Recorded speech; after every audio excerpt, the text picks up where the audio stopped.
Hello အားလုံးပဲမင်္ဂလာပါเนาะဒီနေ့ကကြတော့ chapter 3ရဲ့ဘတ်တူအပိုင်းလေးကိုသွားကြမယ်เนาะအဲ့တော့ဒီမနေ့ဘတ်1အပိုင်းထဲမှာကြတော့ဘာလဲဆိုလို့ရှိရင် he was very sad သူကောင်မလေးကသူ့ကိုလှည့်မကြည့်ရဲ့အတွက်ကြောင့်မလို့tom ကအယံဝမ်းနေသွားတဲ့အပိုင်းလေးပြီးသွားတယ်အဲ့တော့နောက်ထပ်ဒုတိယအပိုင်းအနေနဲ့ chapter 3ရဲ့ဒုတိယအပိုင်းအနေနဲ့ Joe Harper နေပြီးတော့စမယ်ပေါ့เนาะအဲ့တော့ Joe Harper was near the school Joe Harper ပါလေ near the school ကျောင်းသားမှာဖြစ်နေခဲ့တယ်တဲ့ he was sad သူကဘာဖြစ်လဲသူအရင်ဝမ်းနေနေတယ်တဲ့သူလည်းပဲဝမ်းနေနေတယ်သူလည်းပဲ because ဘာလို့လဲဆိုလို့ရှိရင်တဲ့ his mother သူ့ရဲ့အမေက was angry အရင်စိတ်ဆိုးတယ် with him ဂျိုးဟပ်ပါနဲ့သူ့အမေကဘာဖြစ်လဲဒေါသဖြစ်နေတဲ့အတွက်ကြောင့်ဂျိုးဟပ်ပါလည်းဘာဖြစ်နေလဲဝမ်းနေနေခဲ့တယ်အဲ့အတွက်ကြောင့်ကောင်းလေးနှစ်ယောက်ကဝမ်းနေနေကြပြီပေါ့နော်အဲ့တော့ the two point ကောင်းလေးနှစ်ယောက်က walk and talk စကားပြောပြီးတော့လမ်းလျှောက်ခဲ့ကြတယ်တဲ့ Tom said let's run away ငါတို့ away ကိုသွားကြရအောင်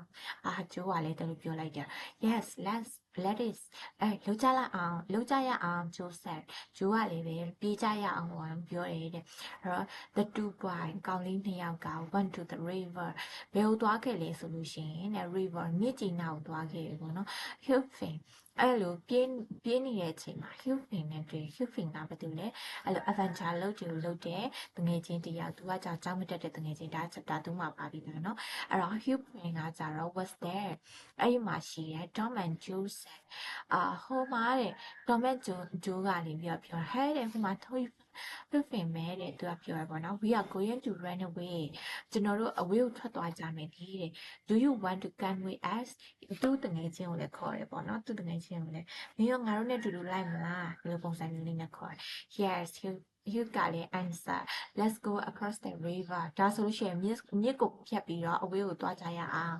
we can have a good adventure there ကျွန်တော်တို့မှာအဲ့ဒီမှာ adventure လုပ်ဖို့အတွက်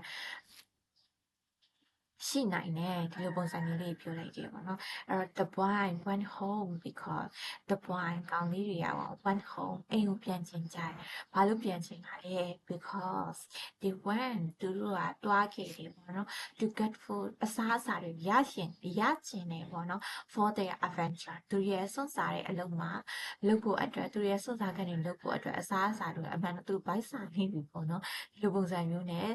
ဒါသူရဲ့ဆိုးွားတဲ့နေ့တစ်နေ့အနေနဲ့ chapter 3မှာပြထားတယ်ပေါ့နော်။ကဲအဲ့ဆိုလို့ရှိရင် chapter 3ကတော့ဒီနေ့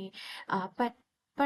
အပိုင်းနှစ်ပိုင်းနဲ့ပဲ chapter 3ကိုအဆုံးသတ်သွားတယ်เนาะဒါဆိုလို့ရှိရင် chapter 4မှာဘာတွေပါမလဲဒီဟာလေးကြည့်ရအောင်เนาะကဲဟုတ်ပါပြီဒီနေ့ကကြတော့အပိုင်းတူတူလေးပဲပေါ့เนาะအားလုံးကိုကျေးဇူးတင်ပါတယ်နောက်အပိုင်းလေးလည်းမျှော်ပေးပါအောင်เนาะ